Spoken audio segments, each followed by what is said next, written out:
Hello दोस्तों, स्वागत है आप सभी का। एक जागरूक श्रोता का ये प्रश्न था कि जब हम दशाओं को देखते हैं, तो हम बेसिकली अंतर्दशा और प्रत्यंतर दशा तक रुकते हैं। सूक्ष्म अंतर्दशा का प्रयोग किस तरह से किया जाता है? सूक्ष्म अंतर्दशाओं के प्रयोग से पहले एक बात आपको समझा दूँ। अलग-अलग सॉफ्टवेयर्स अपने तरीके से जब कैलकुलेट करते हैं, तो क्या होता है, हमें प्रत्यंतर के बाद सूक्ष्म और प्राण लेवल पे जो दशाएँ हैं, वो थोड़ा-सा आगे-पीछे होके मिलने लगती हैं। क्योंकि टाइम ऑफ बर्थ भले सेम डालें, सॉफ्टवेयर्स की अपनी कैलकुलेशन की वजह से आप कहीं न कहीं सूक्ष्म और प्राण दशाओं के टाइम ड्यूरेशंस में गैप पाएँगे। इसीलिए उसको हम डायरेक्टली यूटिलाइज़ नहीं करते। लेकिन जब कभी भी कोई बारीक प्रिडिक्शन करनी हो, उस समय पर सूक्ष्म, प्राण और देह का प्रयोग किया जा सकता है। इस समय आपके सामने एक कुंडली है। इसी विगत 13 तारीख को यहाँ पे कुछ एक कॉम्पिटिटिव एग्ज़ाम का रिज़ल्ट होना था और साथ ही साथ इस बात की बात थी कि क्या रेसिडेंसी मिलेगी या नहीं मिलेगी। तो इस कुंडली के माध्यम से एक बार दशा को लगा के समझने की कोशिश करते हैं कि क्या हम सूक्ष्म लेवल तक जाएँ तो कुछ रिज़ल्ट्स निकाल पाएँगे। टाइम ऑफ बर्थ क्योंकि यहाँ पे बहुत श्योर शॉट है, इसीलिए इस चीज़ को यहाँ पे अप्लाई करके दिखा पा रहे हैं। देखिए, सबसे पहले राहु की महादशा चल रही है। अगर नॉर्मल तरीके से भी देखेंगे तो राहु जो है वो दशम में बैठे हुए हैं। किसी तरीके की या तो राजनीति हो या फिर किसी तरीके का आपका कार्य क्षेत्र स्टेटस हो, उसको राइज मिलने के चांसेस बनने चाहिए, अगर नॉर्मल तरीके से देख रहे हैं तो। दूसरा, अंतर्दशा।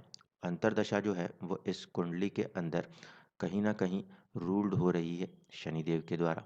अब शनि जो हैं वो बैठे हुए हैं पंचम में, तो थिंग्स रिलेटेड विथ एक तो एजुकेशन और वक्री है, तो घर-बार, इन 2 चीज़ों के बीच में कुछ संबंध इन दशाओं के अंदर बनता है।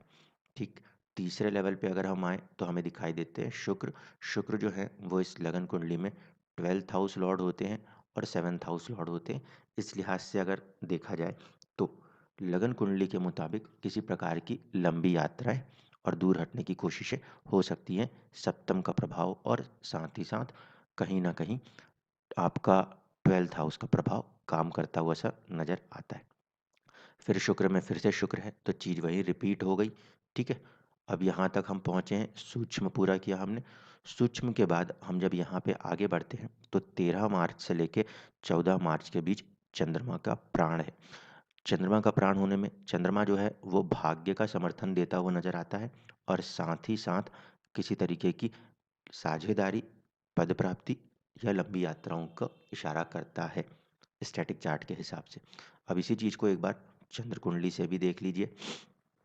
जब चंद्र कुंडली नेटल चार्ट है ये, इससे हम देख रहे हैं तो हम देख रहे हैं कि राहु का जो अवधि होगी उसमें राहु सेपरेटिस्ट प्लैनेट होकर 4th हाउस को यानी कि घर-बार से कुछ दूर हटाने का प्रयास कर सकता है, पहली कंडीशन।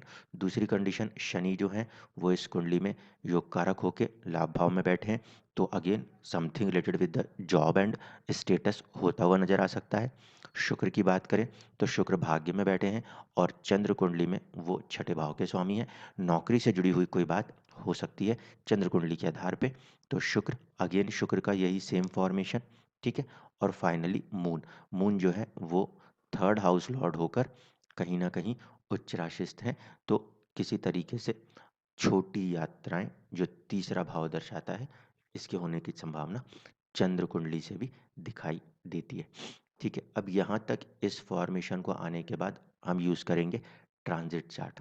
आखिरकार 13 मार्च को ये जो फॉर्मेशन है, ये जो दशाएँ चल रही थी, ये कहाँ पे प्लेस्ड थी विथ रिस्पेक्ट टू लगन, इस चीज़ को देखने की कोशिश करते हैं। तो अगर हम लगन के रिस्पेक्ट में देखें तो ग्रहों की ये स्थितियाँ थी और दशाओं के हिसाब से जब आप देखोगे तो आपको ये चीज़ थोड़ी सी क्लैरिटी के साथ समझ में आ जाएगी कि हम ट्रांजिट चार्ट्स को यूज़ क्यों करते हैं। राहु की महादशा, राहु भले जन्म कुंडली में दशम में बैठे थे, आज की स्थिति में गोचर के समय वो किसके हवाले हैं, वो हैं छठे भाव में बैठ के मंगल के हवाले, पहली कंडीशन। दूसरा, शनि की अंतर्दशा। शनि की अंतर्दशा में शनि जो हैं वो कहाँ पर आके बैठे हुए हैं, अपने ही 4th हाउस में, ठीक है? और उसके साथ साथ सूर्य और बुध की युति है। अंतर्दशा के स्वामी का संबंध दश और दशमेश के साथ साथ उसके भाव पर भी दृष्टि संबंध बना हुआ है। तो अंतर्दशा जिसकी चल रही है शनि, उसका प्रभाव कहीं ना कहीं 10th हाउस, उसके लॉर्ड, साथ ही साथ गेन हाउस के ऊपर भी कनेक्ट होगा, क्योंकि लाभ भाव के स्वामी, अष्टम भाव के स्वामी शनि के साथ जुड़ रहे हैं बुध देव। ठीक है, पहले तो ये 2 लेवल्स हमने पूरे किए। तीसरा जब हम चेक करेंगे तो हमें दिखाई देता है कि शुक्र का प्रभाव। शुक्र को आप देख सकते हैं, जो यहाँ पे प्रत्यंतर है, प्रत्यंतर इस समय छठे भाव से कनेक्ट होने को तैयार था, और इसी का रिपीटेशन सूक्ष्म में भी हो रहा था। तो कंपटीशन से जुड़ी हुई चीज़ों में राहु महादशा का स्वामी, इसी तरीके से प्रत्यंतर और सूक्ष्म अंतरदशा का स्वामी सपोर्ट करता हुआ नजर आता है। 4 में से 3 जो ऐसे हैं वो सीधे सीधे छठे भाव कंपटीशन को कनेक्ट करते हैं, या फिर अगर थोड़ा सा दशा में नेगेटिविटी होती तो ऐसे स्थिति में रोग कनेक्ट होता। लेकिन रोग कनेक्ट तब होता है जब छठे भाव का स्वामी संबंध बनाता हो। ठीक है, या सप्तम का संबंध भी थोड़ा सा परेशानियां देता है। तो यहाँ पर ये जो फॉर्मेशन है दशाओं के अंदर, राहु शनि, ये एक्चुअल में 3rd house, 4th house Lord और 10th हाउस लॉर्ड थे। यानी कि 3rd और 4th बेसिकली घर और घर के अंदर होने वाले बदलाव, और 10th मतलब स्टेटस की वजह से कुछ चेंजेस की बात करते हुए नजर आते हैं। इसलिए यहाँ पे हेल्थ वाली इशू को पीछे रख दिया गया। ठीक, इसके बाद आता है चंद्रमा। तो चंद्रमा जो है वो भाग्य का स्वामी होके व्यक्ति के व्यक्तित्व से जुड़ रहा है। इसलिए अगर हम तात्कालिक गोचर को लगा के इस दशा सिस्टम को लगाते हैं तो हमें समझ में आता है कि इस अवधि में थिंग्स रिलेटेड विथ कॉम्पिटिशन्स और कुछ प्लेस चेंज से रिलेटेड काम होते हुए व्यक्ति को किसी प्रकार का कुछ स्वयं में, क्योंकि लगन फर्स्ट हाउस इन्वॉल्व हो रहा है भाग्य, चंद्रमा के साथ भाग्येश के साथ कुछ ऐसा कार्य होता हुआ 14 मार्च तक देखने को मिल सकता है। जब इसी चीज़ को नक्षत्र के आधार से देखना शुरू करेंगे तो आपको दिखाई देने लगेगा कि राहु का गोचर अश्विनी नक्षत्र में है, और कहीं ना कहीं शनि का जो गोचर है वो धनिष्ठा नक्षत्र में।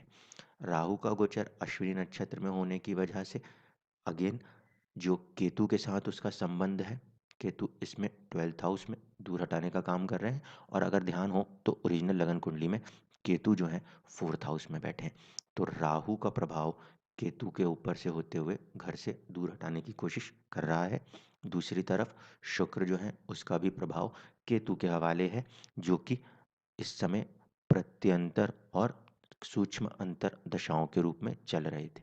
जबकि अंतरदशा का स्वामी शनि जो है उसका प्रभाव धनिष्ठा नक्षत्र के कारण मंगल से है। मंगल इस कुंडली में कहीं ना कहीं छठे भाव जो कि नौकरी को रिप्रेजेंट करते हैं, सर्विस को रिप्रेजेंट करते हैं, उसके साथ बना हुआ है। ठीक है, फर्स्ट हाउस लॉर्ड भी मंगल है, यानी स्वयं के साथ, पर्सनैलिटी के साथ, और साथ ही साथ कहीं ना कहीं जॉब सर्विस के साथ भी अंतरदशा का संबंध है। प्रत्यंतर का संबंध जो आ रहा है वो केतु के साथ आ रहा है, और सूक्ष्म का संबंध भी केतु के साथ था, और केतु जन्म लगन कुंडली में चौथे भाव में प्रभाव दे रहा है, जो कि घर से दूर हटाने में सफल सक्षम है। फाइनली था चंद्रमा। चंद्रमा जो है वो बुध की नक्षत्र से जुड़े होने के कारण इस दिन किसी तरीके का लाभ, ये जो 11th हाउस है, गेंस को कनेक्ट करना चाह रहा है और जीवन में किसी प्रकार के परिवर्तन को लाना चाहता था। इसीलिए जो दशा का सिस्टम चल रहा है उसको उस समय के तात्कालिक ट्रांजिट्स के साथ मिलाकर भी लगाया जा सकता है, लेकिन बात वही कि आपका टाइमिंग ठीक ठाक होगा तो आप सूक्ष्म और प्राण लेवल पे दशाओं का प्रयोग कर सकेंगे। जितना हम नीचे की तरफ जाएंगे सूक्ष्म प्राण देहा, उतना ही चीज़ों को थोड़ा ज़्यादा क्लोजली प्रॉक्सिमिटी के साथ कनेक्ट कर पाएंगे। धन्यवाद।